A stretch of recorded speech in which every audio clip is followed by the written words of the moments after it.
Hello and welcome back. So I want to talk about a little poetry today. Let's share some poetry. And the author that comes to mind is the Russian writer Leo Tolstoy from the 19th century. Yes, so he was very famous during the 1800s. And he wrote beautiful classic novels. This Leo Tolstoy. One of those novels was Anna Karenina. Anna Karenina. It's quite a tragic story, but it was so beautifully written. And I still remember, the first sentence, the first line, because that's the kind of writer that Leo Tolstoy was, at least for me. It just captured my mind, right? All families are alike. All families are unhappy in their own ways.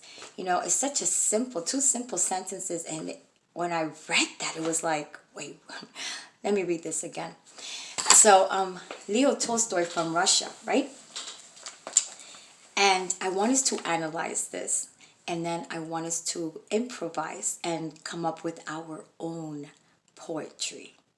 Because if Leo Tolstoy can capture the mind with two sentences, we can also try, right? All right, so listen to this. He stepped down, trying not to look at her as if she were a son.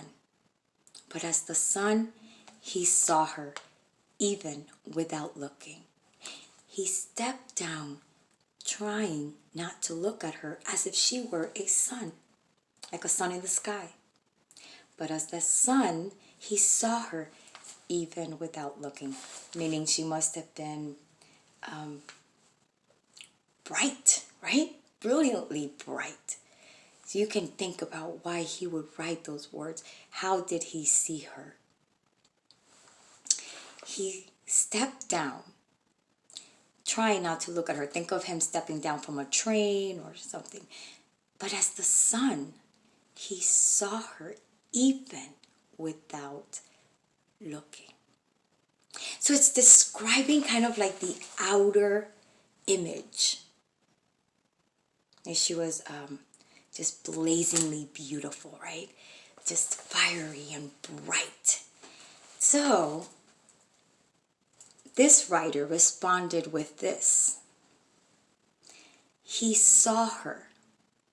He did not look at her. He saw her. He did not look at her.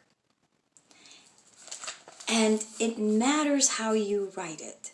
How you write this does matter. Because when you write the first part, he stepped down, trying not to look at her as if she were a burning sun. I added that adjective. She were a burning sun. But as the sun, he saw her even without looking. Now look at this part.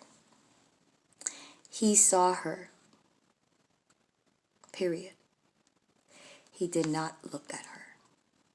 Read that in your mind. You see, when you look at it in your mind,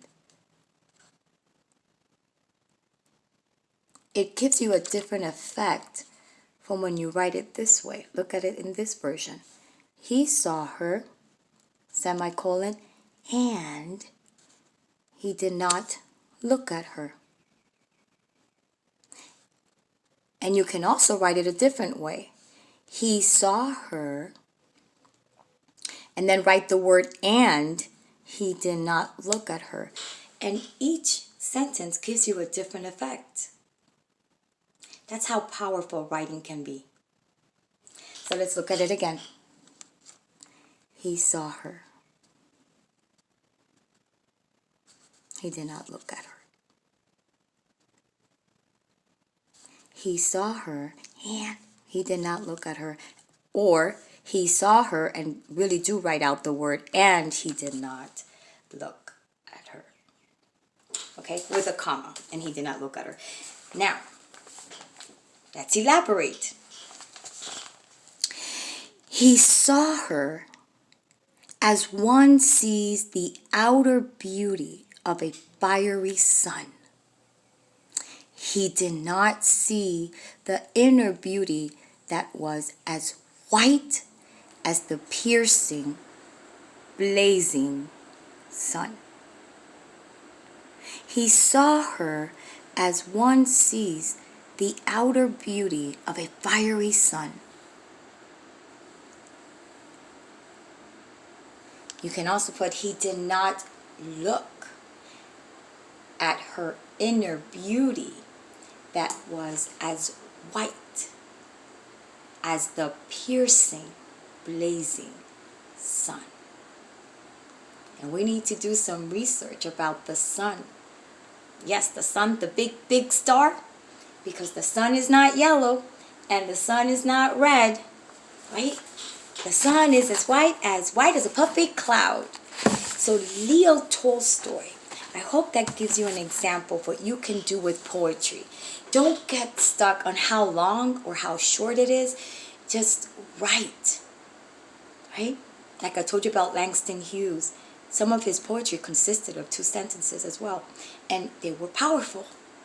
So it's what comes out of you.